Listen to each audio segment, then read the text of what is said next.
ونستعينه ونستغفره ونعوذ بالله من شرور أنفسنا ومن سيئات أعمالنا من يهد الله فلا مضل له ومن يضلل فلا هادي له أشهد أن لا إله إلا الله وحده لا شريك له وأشهد أن محمدا عبده ورسوله صلى الله عليه وعلى آله وسلم. Puji syukur kita panjatkan kehadirat Allah Subhanahu wa Ta'ala atas segala limpahan rahmat dan karunia-Nya, sehingga kita semua dapat berkumpul di sekolah yang kita cintai ini dalam rangka pelaksanaan pembinaan karakter mingguan SMA Negeri 1 Bau-Bau dalam keadaan sehat walafiat. Salawat serta salam tanpa pula kita hancurkan kepada junjungan kita Nabi besar Muhammad SAW yang telah membawa kita dari zaman kegelapan menuju zaman yang terang benderang seperti saat ini. Nah, teman-teman sekalian, pada kesempatan yang sangat berbahagia ini, kami bertiga akan membawakan sebuah tausiah dengan judul Karena Hasad Hilang Kemuliaan.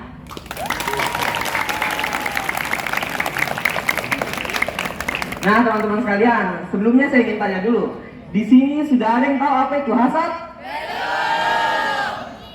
Kalau begitu saya tanya lagi, di sini siapa yang tidak senang kalau lihat temannya bahagia? Saya. Nah, kalau itu saya kira banyak kita di sekitar kita.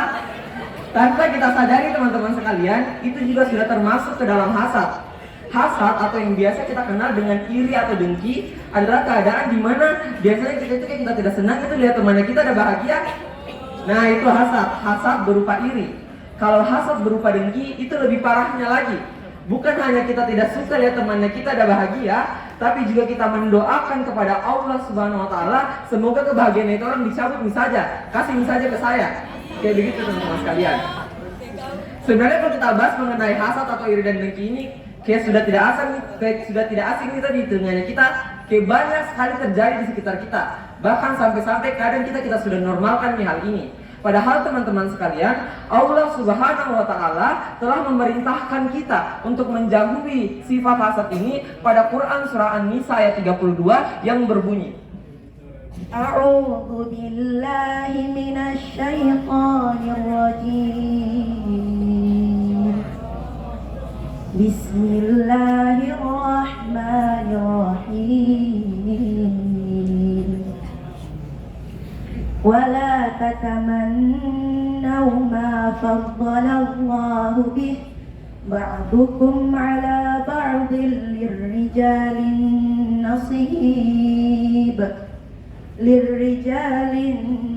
نصيب مما اكتسبوا وللنساء نصيب مما اكتسبوا Was'alullaha min fadlih innallaha kana bikulli syai'in alima. Artinya, dan janganlah kamu iri terhadap apa yang dikaruniakan Allah Subhanahu wa Ta'ala kepada sebagian kamu lebih banyak daripada sebagian yang lain. Karena sesungguhnya bagi laki-laki ada bagian dari apa yang mereka usahakan, dan bagi wanita pun ada bagian dari apa yang mereka usahakan. Dan mohonlah sebagian dari karunia-Nya dari Allah Subhanahu wa Ta'ala, karena sesungguhnya Allah Maha mengetahui segala sesuatu. Nah, teman-teman sekalian, biasanya orang itu kalau udah hasad dan tidak sadar kalau dirinya itu hasad. Ada beberapa ciri-ciri orang kalau udah hasad. Yang pertama, orang itu kalau udah hasad dan tidak suka kalau lihat orang lain punya rezeki lebih atau prestasi. Nah, ini banyak terjadi sekali di sekitar kita. Kalau misalnya temannya sudah punya HP baru lah, atau misalnya temannya dapat nilai bagus lah, dia dapat juara lah, wih, muncul nih itu iri hati, dengki, betul atau tidak? Nah, kemudian ciri yang kedua, biasanya orang itu kalau udah lagi hasad dan tidak suka lihat orang dipuji karena kinerjanya. Misalnya temannya dipuji karena bagus, atau misalnya karena ada pintar kok, pasti tidak muncul itu bicara-bicara, biasa Ji, cuma begitu situ, biar saya bisa. Padahal teman-teman sekalian, kita tidak tahu seberapa besar usaha yang telah dikeluarkan seseorang untuk mendapatkan pujian itu. Kan yang kita lihat hanya dari depannya saja teman-teman sekalian, tapi kita tidak tahu bagaimana usaha dari teman-teman kita yang dipuji tersebut teman-teman sekalian.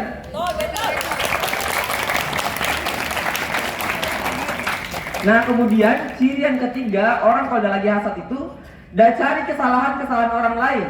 Pokoknya semua udah cari kesalahannya. Biar ada salah, ada cara saja. Biar lagi makan, dia salahkan. Biar ada lagi jalan, biar ada lagi membaca. Pokoknya semua ada cari. Biar yang kecil-kecil. Padahal sebenarnya hal-hal yang mereka lakukan hal-hal normal, Ji. Cuma itu nih, karena orang hasad, akhirnya semua hal udah jadi salahkan. Kemudian, ciri yang keempat itu, orang kalau sudah hasad, dan tuduh nih orang itu kalau misalnya dia dapat nikmat, wih sudah bukan dari yang bagus nih itu. Maksudnya dia dapatkan tidak dengan cara yang benar. Kayak misalnya kalian lihat tadi tuh di drama itu udah sudah tuduh-tuduh nih HP-nya itu dari uang apakah, dari uang haram kah?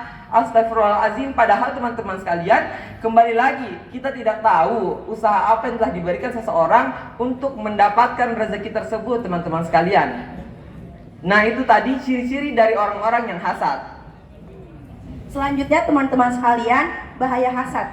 Bahaya hasad yang pertama yaitu dapat menghanguskan kebaikan. Sebagaimana diriwayatkan dalam hadis riwayat Abu Daud nomor 4257 yang artinya, jauhilah dirimu dari hasad karena sesungguhnya hasad itu memakan kebaikan sebagaimana api memakan kayu bakar.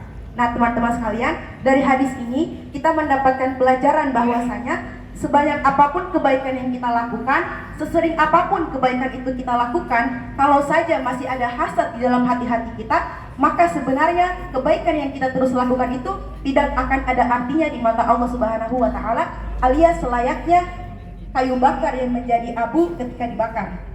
Kemudian yang kedua yaitu hasad merupakan dosa pertama di langit dan juga di bumi.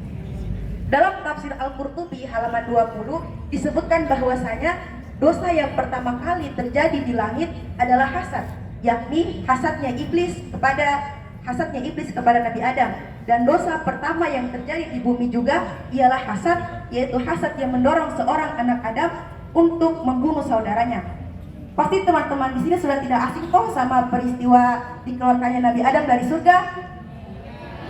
Nah, sebenarnya teman-teman, tanpa kita sadari, peristiwa itu adalah salah satu contoh hasad, yakni hasadnya iblis kepada Nabi Adam. Memang di satu sisi Nabi Adam mendapatkan hukumannya, yaitu dikeluarkan oleh Allah Subhanahu wa Ta'ala dari surganya. Tetapi di sisi lain, yang paling parahnya ialah iblis dijadikan Allah Subhanahu wa Ta'ala sebagai makhluknya yang paling hina di mata penduduk langit maupun di mata penduduk bumi sampai saat ini teman-teman sekalian. Na'udzubillahi min. Kemudian yang ketiga yaitu melakukan hal yang sia-sia. Allah Subhanahu wa Ta'ala berfirman dalam Quran surah Ali Imran ayat 120 yang artinya, jika kamu memperoleh kebaikan, niscaya mereka bersedih hati. Tetapi jika kamu mendapatkan bencana, mereka bergembira karenanya. Jika kamu bersabar dan bertakwa, niscaya tipu daya mereka sedikit pun tidak mendatangkan kemudaratan kepadamu. Karena sesungguhnya Allah Maha mengetahui segala apa yang mereka kerjakan. Nah, dari ayat ini kita dapat mengetahui bahwasanya ketika kita hasad sama seseorang, lalu kita mengharapkan keburukan terjadi pada orang tersebut, sebenarnya kita sedang melakukan hal yang sia-sia teman-teman. Karena sesungguhnya harapan buruk yang kita harapkan terjadi pada orang itu sebenarnya tidak akan pernah terjadi teman-teman. Cuma kita yang dapat keburukannya. Yang pertama, kita tidak dapat apa-apa. Yang kedua, kita cuma buang-buang tenaga gara-gara kita gibahkan mereka. Dan yang ketiga, kita cuma dapat dosa gara-gara perbuatannya kita itu. Masih alhamdulillah sekali kalau kita cuma dapat dosa. Tapi kalau misalnya kita juga dicap oleh Allah Subhanahu wa Ta'ala sebagai manusia yang hina di mata penduduk bumi dan juga di penduduk langit, pasti peristiwa itu akan sangat-sangat disayangkan teman-teman sekalian. Nah teman-teman sekalian, namun walaupun memang hasad ini kayak terlalu negatif itu di pikirannya kita, tapi ada juga hasad yang justru positif dan dianjurkan oleh Allah Subhanahu wa Ta'ala, yaitu adalah hasad berupa iri yang membawa kompetisi sehat atau al-munafasah. Iri ini dia beda dengan iri-iri biasanya. Kalau misalnya kita iri dan dia kita bicarakan, bukan kayak begitu. Tapi iri ini kalau misalnya kita iri sama orang, kita ambil sisi positifnya. baru kita terapkan ke diri kita sendiri tanpa ada maksud buruk atau dalam rangka fastabiqul khairat. Di mana teman-teman sekalian, Allah juga menyarankan kita dan menganjurkan kita untuk mempunyai hasad ini pada Quran surah Al-Maidah ayat 48 yang artinya, maka berlomba-lombalah kalian dalam berbuat kebajikan, hanya kepada Allah kalian semua kembali, lalu diberitahukannya kepadamu apa yang telah kamu perselisihkan. Nah teman-teman sekalian, tadi kan kita sudah dengar toh yang sudah dijelaskan Rafli sama Marhama tentang hasad itu secara umum. Namun teman-teman sekalian, di tengah kehidupan kita sehari-hari ini, paling banyak yang sering kita jumpai itu orang yang hasad karena orang tidak menyukai atas keberhasilan orang lain. Salah satu contohnya adalah yang teman-teman sudah saksikan di drama tadi. Orang atau temannya kita datang di sekolah pakai HP baru, laptop baru, motor baru, bahkan mobil baru sekalipun, pasti yang panas itu adalah kita, padahal mereka yang punya. Dan pasti yang muncul dalam benak dan pikiran teman-teman sekalian, ih bisanya wa anu sana udah pakai HP bubai, ih bisanya lah anu sana udah pakai motor baru bergaya sekali. Kemudian yang kedua teman-teman, yang paling kita sering jumpai di sekolah kita ini, kalau kita lihat temannya kita ada berhasil, pasti yang muncul juga di benak dan pikiran teman-teman sekalian, ih bisanya wa anu sana dapat ranking di kelasnya. Betul teman-teman? Betul. Nah ini dia teman-teman, tidak bisa kita pungkiri bahwa contoh-contoh yang telah disebutkan tadi itu termasuk dalam hasad. Dan tidak bisa kita pungkiri bahwa itu semua pasti muncul di benak dan teman-teman sekalian, bahkan mungkin semuanya atau bahkan lebih. Nah teman-teman, ini yang disebut penyakit hati atau hasad, atau yang dikenal juga iri dan dengki. Namun teman-teman, yang menjadi tanda tanya besarnya sekarang, apa sih sebenarnya keuntungannya kita memikirkan bahkan membicarakan hal-hal seperti itu yang pada kenyataannya tidak ada gunanya, kasihan sama sekali, toh? Nah, kemudian tidak ada gunanya sama sekali, kasihan teman-teman. Kemudian yang menjadi tanda tanya besar kedua, apakah teman-teman sudah bersyukur atas apa yang teman-teman punya hari ini? Sudah. Kalau sudah, alhamdulillah. Kalau tidak, nauzubillahi min dzalik. Nah teman-teman, sebenarnya toh hasad iri ini tidak ada kasihan gunanya, hanya kalian buang-buang tenaganya saja kalian.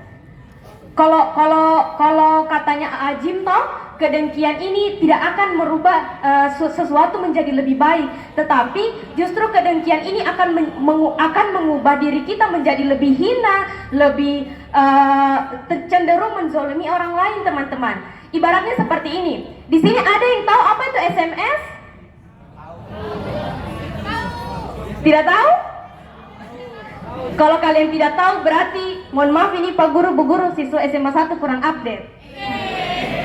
Jadi toh teman-teman, SMS yang dimaksud di sini bukan SMS yang kalian kirim pesan itu tiap hari ke pacarnya kalian, bukan itu teman-teman, bukan.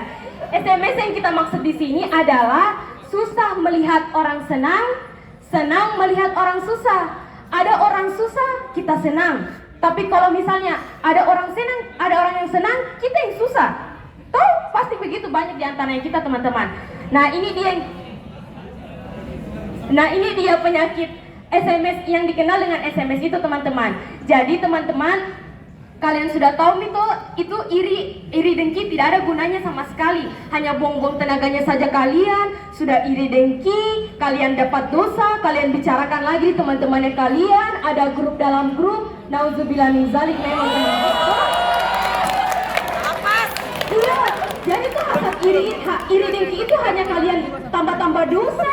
Kalian bicarakan lagi teman-temannya kalian, sudah iri dengki, tidak ada gunanya, dapat dosa lagi. Apa nih untungnya itu teman-teman toh? Jadi teman-teman, karena kita sudah tahu nih, mending sekarang kita selamilah rasa dengki yang timbul dalam dirinya kita itu. Kalian telusurin itu sampai akar-akarnya dalam dirinya kalian. Itu dengki dah kenapa? Dia bermasalah tuh, jangan sampai iri dengkinya kalian.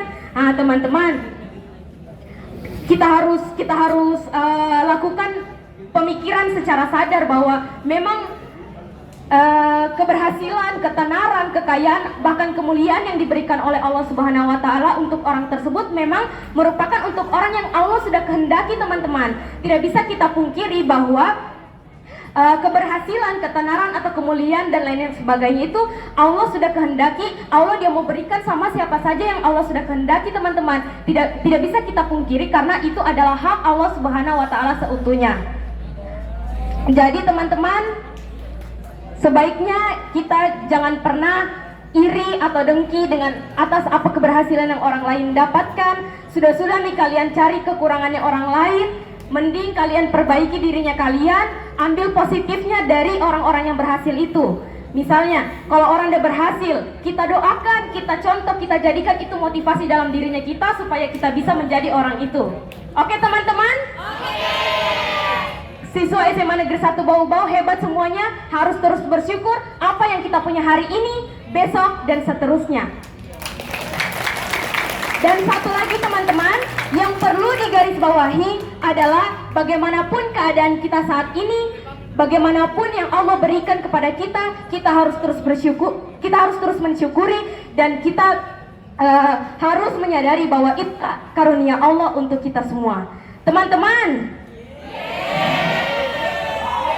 panas nih kan? Panas. Kalian dengar iri dengki ini pasti tambah panas toh? Jadi kita ini bertiga sudah cukup nih tausiahnya kita. Ada kata-kata terakhirnya kita ini teman-teman, yang bisa kalian pegang untuk dirinya kalian. Senang melihat orang senang, Bikin hidup lebih tenang, Peduli melihat orang susah. bikin hidup penuh anugerah. Oke teman-teman, itu dia tadi tausiah dari kita bertiga. Semoga tausiah yang kita bawakan ini dapat bermanfaat buat kita semua, buat teman-teman semua. Dan mudah-mudahan ini tidak, iri dan dengki ini tidak kita temukan lagi di sekitar kita, khususnya siswa-siswi SMA Negeri 1 Bau-Bau harus berpikir positif semuanya, tidak boleh ada lagi iri dengki itu. Nah, selanjutnya teman-teman sekalian, mari kita dengarkan renungan yang akan dibawakan oleh teman kami. Kita resapi sedalam-dalamnya, kita jadikan renungan ini sebagai bahan muhasabah diri kita untuk memperbaiki diri kita menjadi pribadi yang lebih baik lagi ke depannya, menjadi pribadi yang dapat dikenal oleh penduduk langit dan bumi bukan karena dosanya, melainkan karena berlimpahnya pahala yang kita punya.